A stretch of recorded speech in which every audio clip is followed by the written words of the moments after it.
Now, GarageBand for iOS is fantastic. I think we all agree. I don't think there's anyone who doesn't like it. It's fantastic for laying down ideas. You can get 32 tracks of audio to play back on this phone, and you can play them back with effects. Now, somewhere along the line, you're going to want a bit of finer control. Things like tempo changes, or a bit more in the way of automation, or slightly better effects, or slightly more control over your EQ.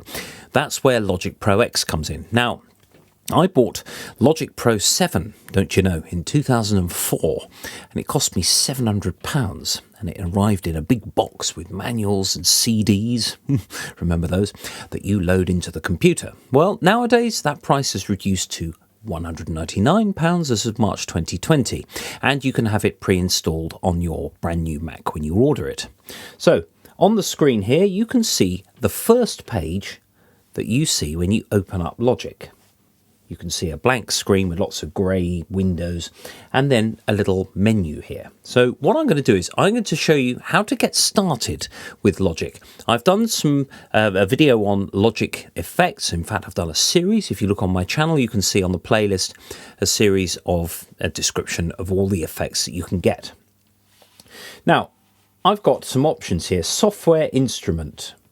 What's one of those? Well, it's an instrument that's built into the computer, like a piano sound, for example, that you can play using either an external keyboard or indeed the internal keyboard, which basically maps onto your keyboard. That's quite useful, and we'll go through that as well.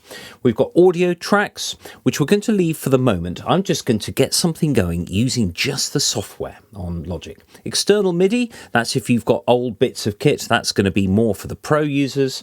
Guitar or bass, that's something where you can plug something in, you can plug your guitar and bass in and use all the amplifiers that are built into Logic. So we're going to really concentrate on drummer and software instrument. Let's go for the drummer first. So, create the track. You can select a genre if you like. Doesn't really matter, you can change all this afterwards. Let's just go with rock and create. Now you end up with a little yellow bar with some what looks like a load of barbed wire. Well, it's not barbed wire. It's a representation of the drum beat that you're going to get. So if I press the space bar now,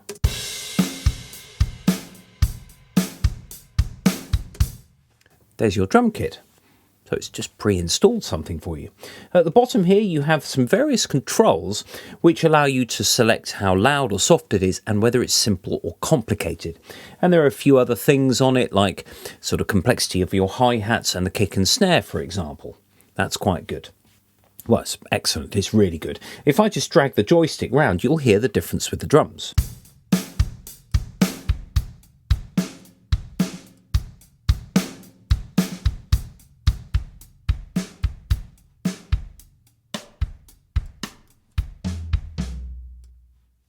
Great. Now, it puts 8 bars automatically for you. Unlike GarageBand, Logic doesn't have song sections. Instead, it has complete sort of song. Just the bars go off into the distance. So it's essentially infinite. But if I just get the drummer app there, and I'm going to copy it. Now, when you paste a track, you have to make sure there are 2 things in place. The cursor is in the right place and the track on which you're pasting is selected, because you can end up pasting stuff everywhere that you don't want. So if I go to the end of this drummer section, now, just before we continue, it is very, very worthwhile getting used to key commands. Using the mouse all the time just takes up a lot of time, and it's much, much easier to use key commands. Now, on the keyboard, the comma and full stop signs are backwards and forwards respectively. So each time I press that button, the bar goes forward and back with the comma button. If you used Shift and then one of those buttons, it goes along in 8-bar increments, which is very musical. There we go. So Shift plus one of those buttons has got me 8 bars ahead to the beginning of bar 9. And then Command V will give my, allow my drummer to carry on for 16 bars, not 8. So I'm going to paste 4 times. There we go. There's 4 drummer things there. Now I'm going to, at the moment, there's a couple of scalers here which allow you to look in a little bit at a lower scale, just so that you can see everything in perspective. Now, we've got all sorts of drummers down here. You can have Kyle, Logan, Anders, Max. Play with those at your leisure, but I'm just going to go with the one we've got.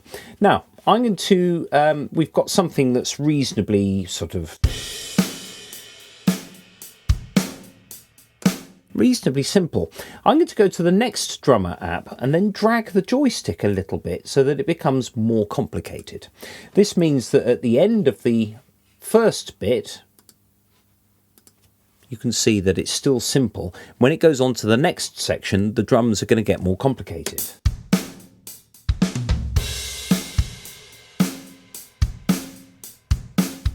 So on the next one, I'm going to switch off the hi-hats and instead use the ride cymbal. So you can just click on cymbals instead.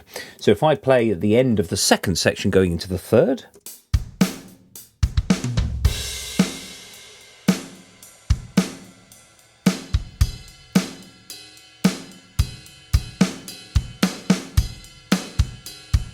make it a little bit more complicated, so there's a bit more going on. Be aware that volume on the drums, the loudness of them, is not just how hard things are hit, but how often. So, I'll tell you what, let's delete that final one, go back to the first one, and copy that. I think that's what I had anyway. But that means we've got quiet, medium loud, louder, back to quiet again. So this could be an intro, a verse, a chorus, and then back to your intro again. Number of bars, you can increase or decrease those as you like.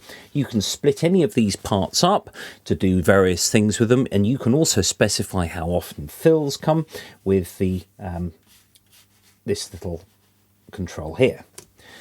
Just play with this at your leisure. Of course, this is quite a big program, and I'm hoping to get this video done, with not much time taken up. So, next thing, I'm going to add a bass. Now, don't worry at this point if you're not a bass player or a keyboard player, or you can't play a musical instrument, because there's masses you can do with this. And actually, every time you use a piece of music software, it gives you massive amount of learning. Massive. So it's all good, this.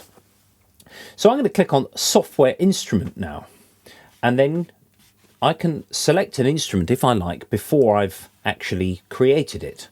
But I'm going to elect just the default patch because it's a little bit easier to find instruments once you've opened it up. We have along the side here quite a lot of categories, cinematic, world instruments, studio strings, piano, guitar, and bass is at the top. So if I click on bass, I've given this range of options. I've got 12 bass guitars there. Well, I've only got 3 bass guitars in my studio, 4 actually. So 3 times the number of basses available in software. Let's go to fingerstyle bass. So if you single click on that, you can see the bass guitar in the top left. Now, how am I going to play that? Well, if I go Command and K, it opens up a keyboard which maps it, so you can see a piano keyboard with your letters corresponding to the notes. Now, we are in the key of C major at the moment, which is the default key. For those of you with your music theory knowledge, C major consists of all natural notes. There are no sharps and flats per se. So, if I just press the key A on the keyboard, I get a C. And then S will give me a D. D will give me an E. It's all on the screen there. So you could work out a line that just maybe goes.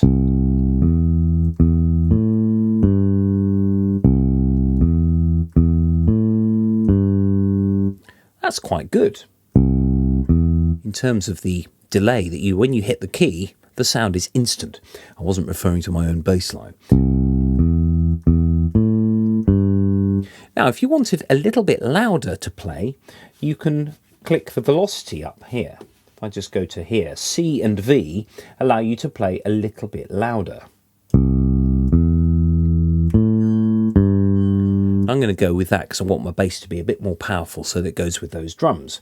Now, when you're ready to record, you can either hit the record key up here, or you can actually use the R key on the keyboard, which would be better, because then you're not fighting with a mouse to find the record button. So if I press R now,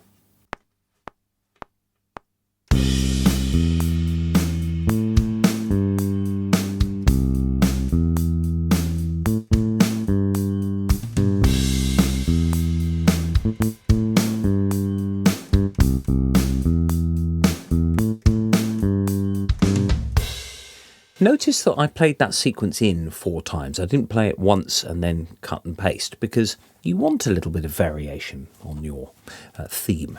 So if I now go to if I just carry on recording from bar 9, what happened there, when I press record, there was a count-in. If you don't hear a count-in, it's this little button at the top marked 1, 2, 3, 4.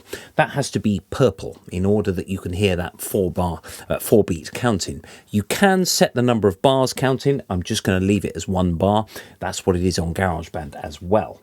So we're a little bit louder now with the drums at bar 9, so I'm just going to find my bass notes again. There we go, A, D, H, G. There we go. There's no H in music, unless you're a music historian, but let's not go there. So,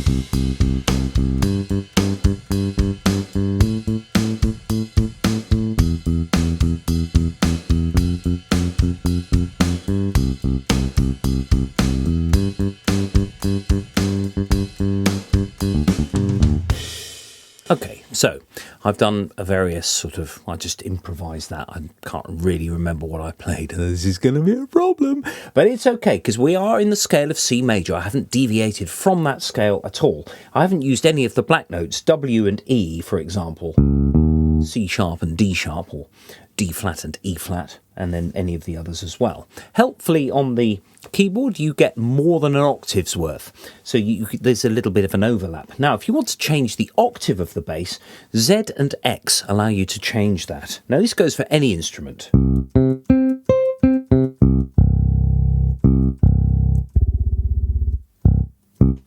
But the octave that I've got is absolutely fine, but that's how you change it. You can sustain notes by holding the tab button.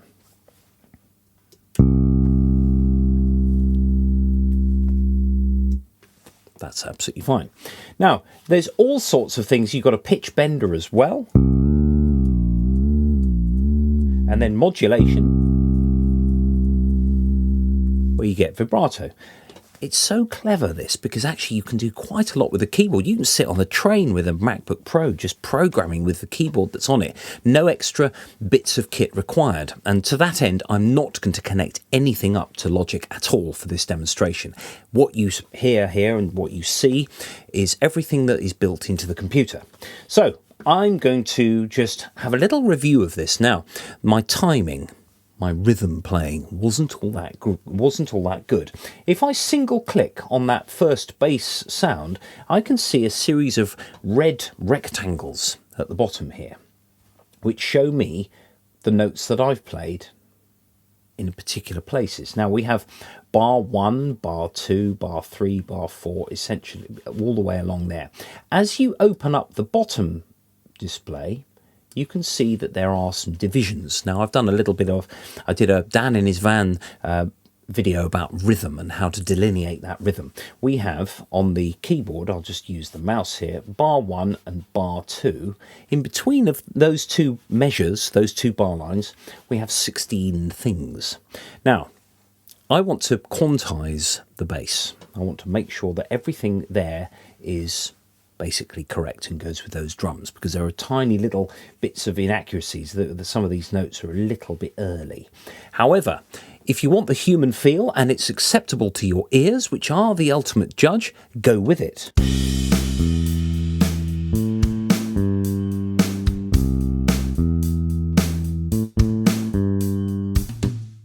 Okay, that's unquantized. Now, if I single click somewhere in this window, Command A for select all, I'm going to quantize everything to the 16th note, which is the default figure. Let's have another listen.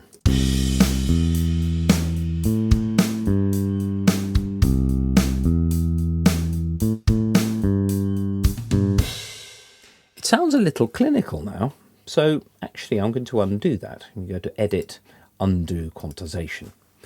I'm going to leave that, because I think there was nothing really wrong with that. It's very important in this day and age not to get too hung up on quantization. And if it's if it's close enough and it sounds good, to be honest, when I played the bass here, I was pushing things up a bit, pushing things along a bit, which could imply that the tempo that I've got, which is 110, which is the default, could have been a little bit slow. Maybe I was imagining that this tune should be maybe 112. Now, if you want to change the tempo, you can do it any time before you record any audio. Audio starts to become a bit of a problem if you change the tempo. But if I just speed this up a bit, maybe I'll try 112.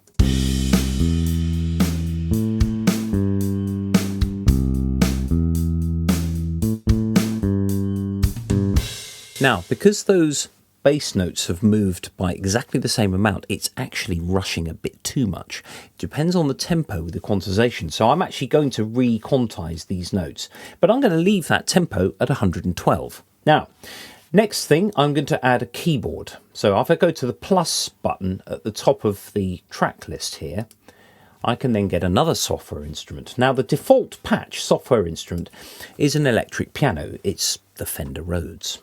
Classic electric piano. I used to have one and then it broke my back and had to get rid of it. Now, if I've got the keyboard open here, if I play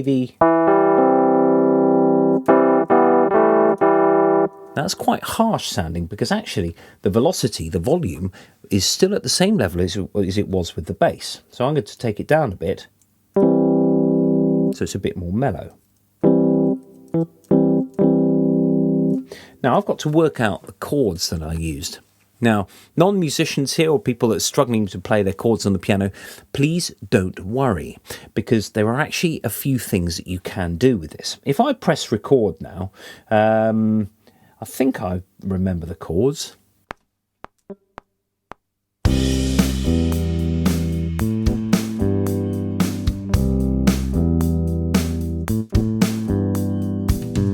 Now, I didn't remember the chords, and actually it sounded a bit odd.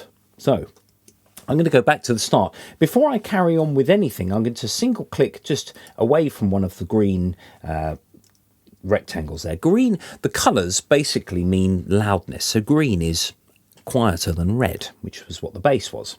So if I single click there and select all, we're using Command A, and then quantize that, I'm going to have a little listen through. I'm going to single click again so that they're all unselected. I'll show you why in a minute. Now, one of those notes didn't quite work, and it was actually this one. So if I drag it into its correct place,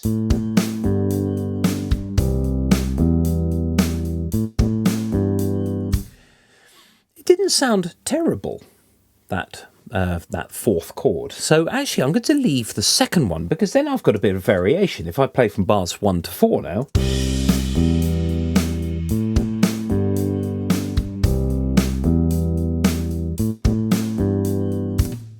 I'm not altogether unhappy with that. Now, one thing that I am going to show you which is different to GarageBand is the fact that you can loop any part of this that you like.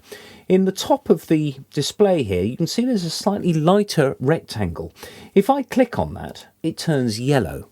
That means that if I press play now, it's going to go between bars 1 and 5, essentially forever, unless you press stop. Now, this does mean that you can make corrections on the fly, and I'm going to do some of those.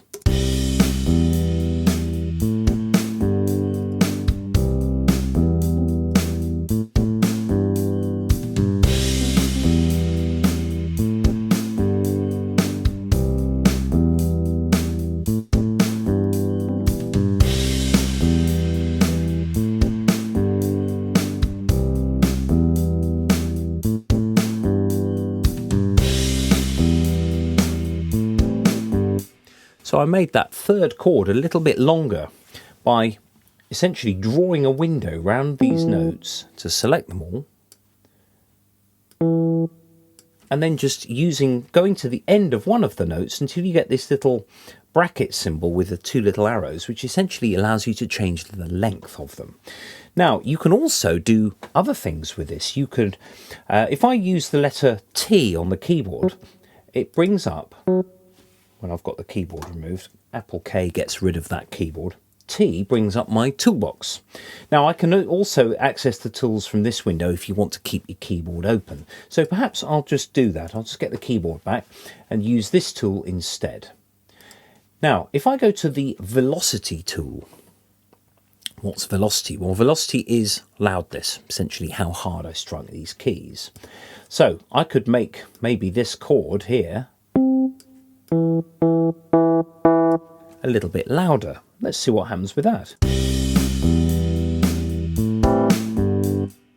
Perhaps slightly less. But it's quite nice to have a little bit of variation. You don't want everything to be the same volume.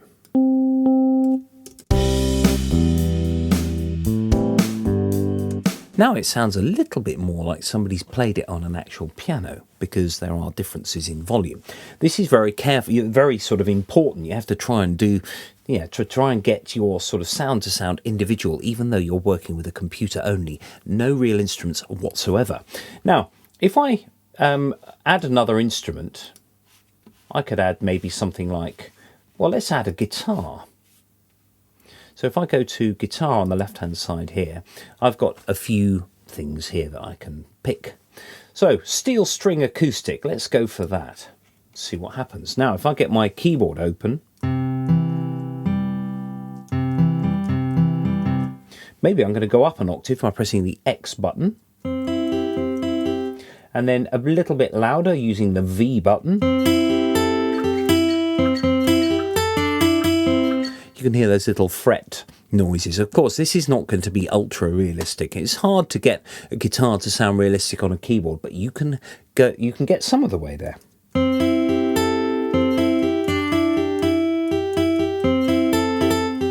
Let's see what happens if I try recording a bit of that. Now, I'm going to switch the cycle off. That's this button here.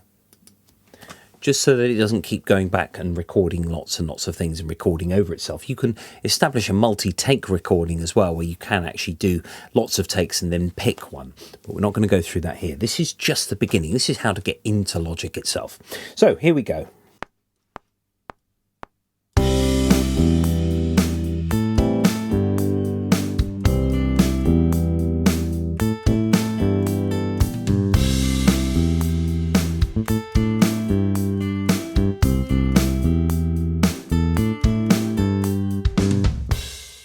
Something. Now, using Logic like this is great for making little backing tracks, or if you just got an idea in your head and you're on the train and you just want to think, oh yeah, if there's something going around in your head, you can make a track like this that you can give to other people to learn and then rehearse, and then you can start using mics and all of that sort of thing. Now, just a little bit about the mixer, because actually this is quite important. I've got 4 tracks so far, and you can see that on each track here, I've got a volume slider. Now that's fine. That's a bit like in GarageBand, where you can just vary the volume of each one. But there's a lot more that you can do. Now I'm going to close the library around the left-hand side here so that I can just have a little bit more space to see what's happening. So if I press Command +2, it brings up a floating mixing desk, which you can make bigger by just dragging the corner of the window to open this up here. Now you can see an awful lot of things going on here. You think, what's going on here? Well, if I just play back, you can see that there are 4 meters on the left-hand side here that will light up.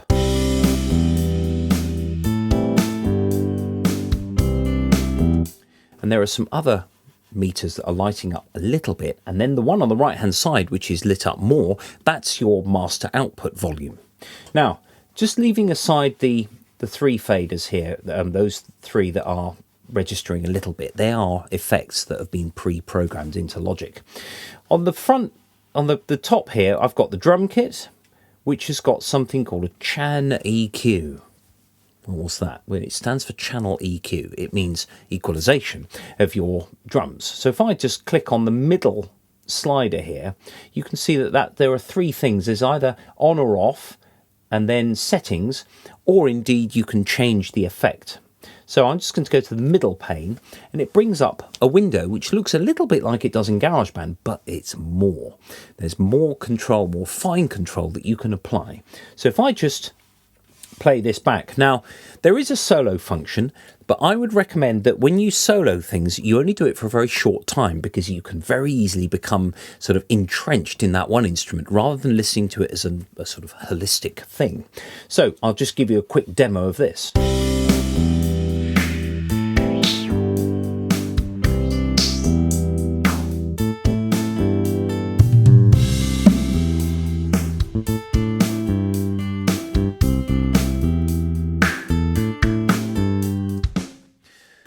I made quite a few adjustments there. Now, you've got a little bit more adjustment than you have in GarageBand. GarageBand has a 3-band EQ. You've got bass, treble, and middle. Here, you've got 4 mid frequencies, a bass shelf, a treble shelf, and then you've got a low pass filter here and a high pass filter here. Now you can do things, you can automate these, which is something you can't do in GarageBand. I'm going to show you the automation because actually this is quite a nifty little feature. So if I just move the equalization to the side, we've got an automation button here. If I just click latch from these options here, and I'm going to go back to the beginning. Now going back to the beginning is the return key. It's worth remembering that, because I can no longer see the controls of playback and record and all of that because I've got all my windows open. That's another reason for using your key commands. Now if I go back, I'm going to switch this one on here, and I'm going to set this something like this, and then I'm going to press play and move this button back.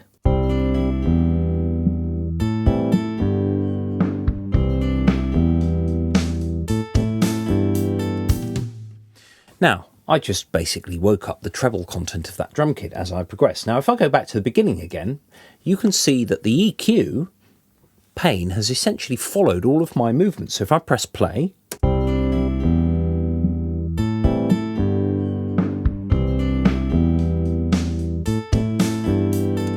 look, ma, no hands. Okay, now, if you want to get into this automation because you think, well, I don't really like that, I'm not sure I really like that very much, you can actually switch the automation off, which will then disable everything that is just been done. Or you can have a little bit more fine control. If I go into the main window again, my drums, if I go to this button at the top, that shows my automation. Now, under the automation banner, there are several things that you can look at. At the moment, I'm looking at my volume, but if I look at the high cut frequency, which was what I tweaked before, you can see a series of movements here. And that was what I'd actually, all of those movements, all of those tiny fader movements are represented by little dots. If I just go in a little bit more here, you can see, and I'm going to go vertically a bit higher as well so that I can only see the drums. You can see as the drums progress, you can see that there's an awful lot of fader movements there. Now I can get the pencil tool and change any of this. I can put more things in or do jagged bits or anything. See what that sounds like. So this time I have to select it to read in order that it reads all the movements. Oh, quite like that one. I'm going to make that wider and make a few of these wider as well.